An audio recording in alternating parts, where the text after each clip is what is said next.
YouTube? It's your girl ShawniiEcho, and I'm back with another video.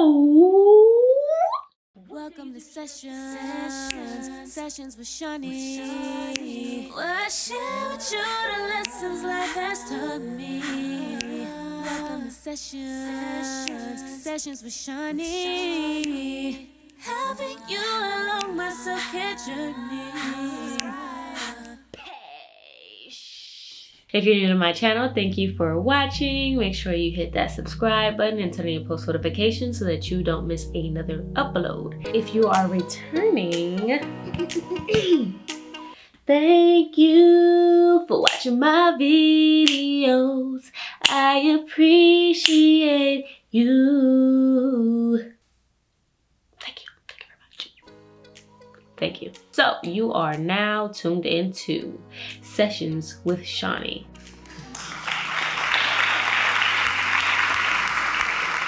In today's session, we are talking about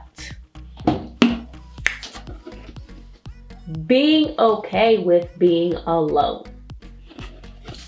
Yes, sir, yes, sir, yes, sir. So if that's something you would like to see, make sure you continue watching. And without further ado, let's get to it. All right. So where do we start? Being okay with being alone. So we are going to start off with a little bit of backstory of why I even want to talk about this. I have an issue with being alone. So I am very uncomfortable being by myself. And I want to clear up that I'm not saying I'm uncomfortable being single. I'm uncomfortable being alone, meaning not surrounded by people, whether that's a relationship, friendships, family ships, associateships. I don't like being by myself. So much so that when I am by myself, a lot of the times I end up crying, I'm depressed, and you can't pay me to tell you what's wrong with me. I'm uncomfortable there. And so that leads me into a lot of issues. One of the biggest contributors to me being afraid to be alone is safety. I had a situation happen to me when I was younger, and to me, I kind of associate that with the first time I was actually alone and not with somebody. So I do have a younger sister, and we were pretty much joined at the hip. And I think this was about 3rd or 4th grade, and we usually walked to school together, and she got sick. So she stayed home and I went to school by myself. That was the first time that she wasn't with me, and that resulted in me being molested/raped. And I felt like if I wasn't by myself, that wouldn't have happened. Now again, I was in the 3rd or 4th grade, so this is my first instance of being by myself and associating a negative action being by myself. Of course, there were other contributors, but I just felt like if my sister was with me, that wouldn't have happened. So fast forward, going into my adulthood, there's been similar situations in that realm that have happened to me that I also felt like if I was by myself, that wouldn't have happened.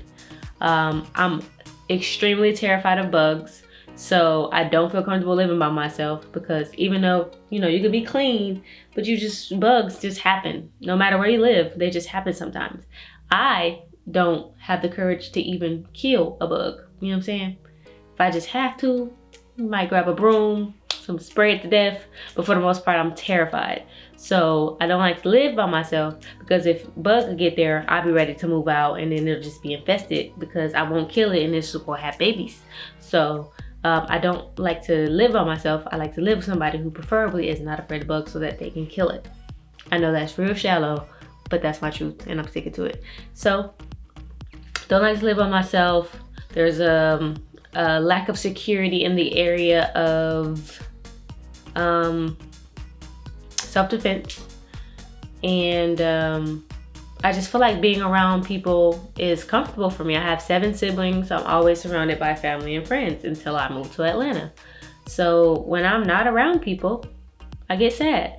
I'm not the type of person that don't like people. Most people be like, I want to walk around the house naked. I want to be by myself, and I'm just not that person. I don't care to be by myself.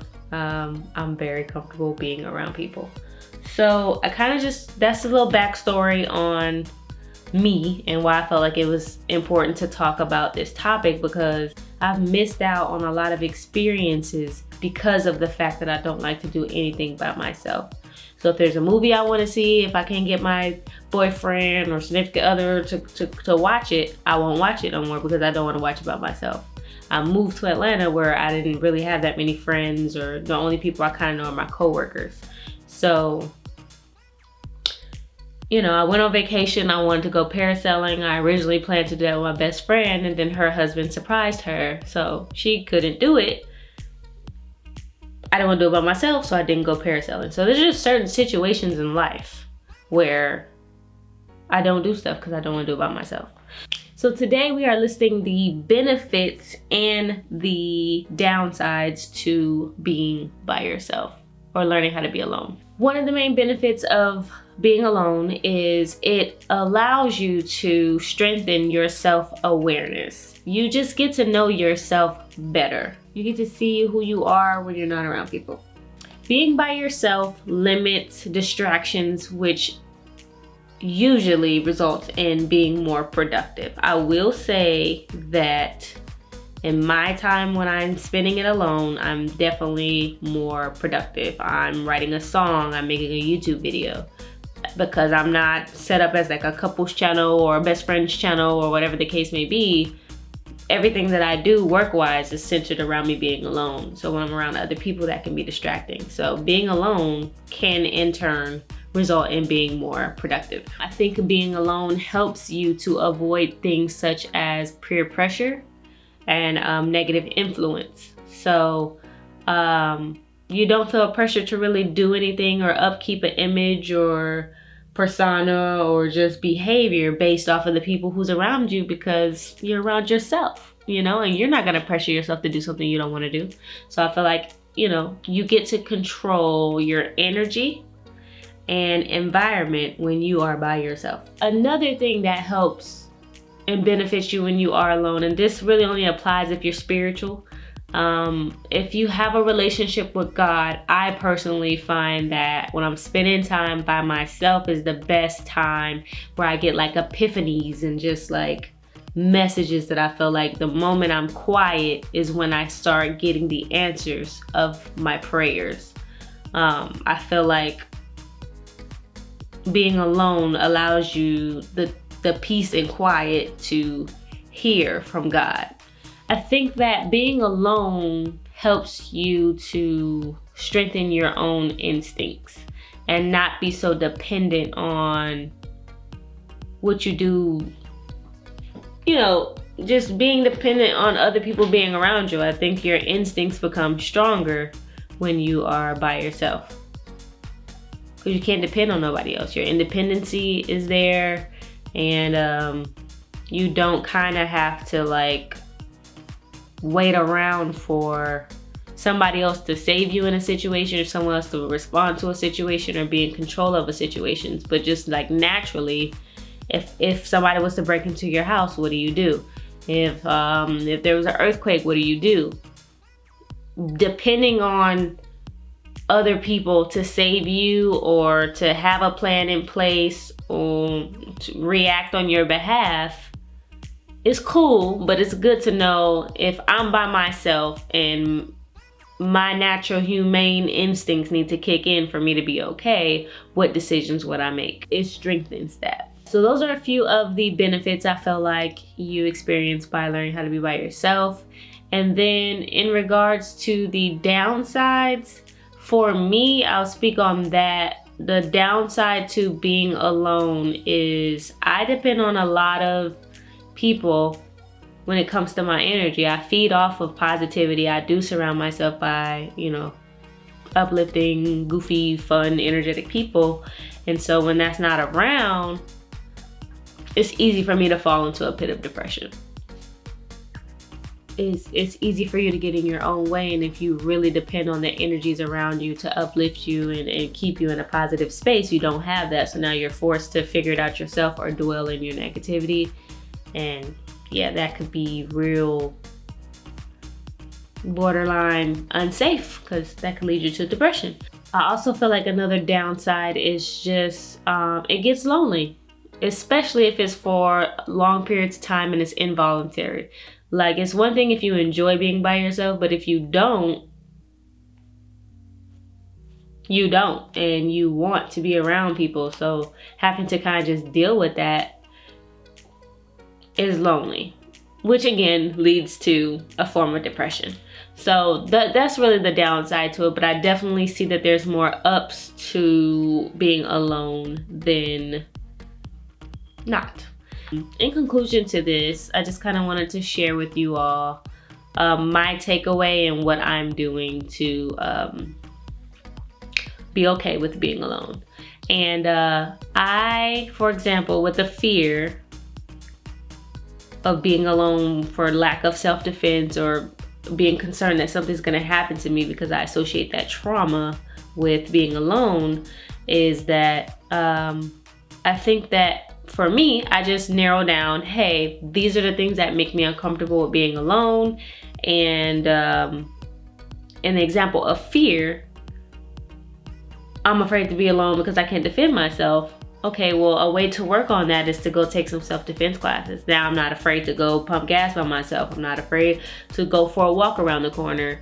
You know, it's crazy out here. I don't think anybody should be doing a lot of stuff by themselves. But if you just have to, there shouldn't be this just big cloud of fear, you know, over you or over me. It's just how I feel. I shouldn't feel that way. I should be comfortable being able to do that. So I just tackle the things that contribute to me not feeling okay when I'm alone. And so I encourage you, if you are battling with the feeling of like, I have to be surrounded by people, I've seen benefits in practicing being alone. It's not comfortable, but I definitely have seen the benefits. So I encourage you to really think about what's causing you to be uncomfortable, afraid to be by yourself. And when you're by yourself, ask yourself like, okay, these are the things that's causing it. Is there any type of solution that gets me anywhere closer to being comfortable in that space of being alone? Like, are there solutions? Is there a self-defense class? It's very dangerous to put all of your expectations and dependencies into other people, okay? Just because you don't know how to be by yourself. It's gonna lead you down a crazy road. Ain't nobody perfect. You're gonna constantly be disappointed. So if you're depending on other people, friends, relationships, all of that stuff to get you through, and you just can't be by yourself, you're gonna run into some problems. I'm telling you from experience. So yeah. Let's go into 2021 and the rest of our lives being okay with being alone. And that don't mean be alone just for the sake of being alone, but when you are, let's be okay. I am a singer. I do music, you know. And in regards to this topic, I do have a song, you know, it's coming out soon. It's called Not Okay. So I'm looking forward to you guys hearing it because I kind of touch on this subject in that song because that's something I was dealing with. If you are familiar with me at all, you know I was married and my divorce is final. So I've been divorced for almost a year now. And I had to learn how to be by myself. I embarked on a self-care journey and that was my biggest thing of like, I don't know how to be by myself. So this is one of the first things that was like an eye-opener for me that I needed to really work on. So I'm learning how to be okay with being alone. That is it, and that is all for this video. I hope you guys enjoyed it, and I hope you take away some gems from your session with Shawnii. I love you guys so much. Thank you again for watching. I appreciate your support. Make sure you turn on your notifications, subscribe, that like button, leave a comment down below, and you know, I'd love to hear your stories. Share with me, why aren't you okay being alone? If you like being alone, what do you feel like are the benefits or downsides to being alone? I would love to hear different perspectives because it's still something I am battling with today. I feel like I can learn from you and you can learn from me. So until next time, I love you. Peace.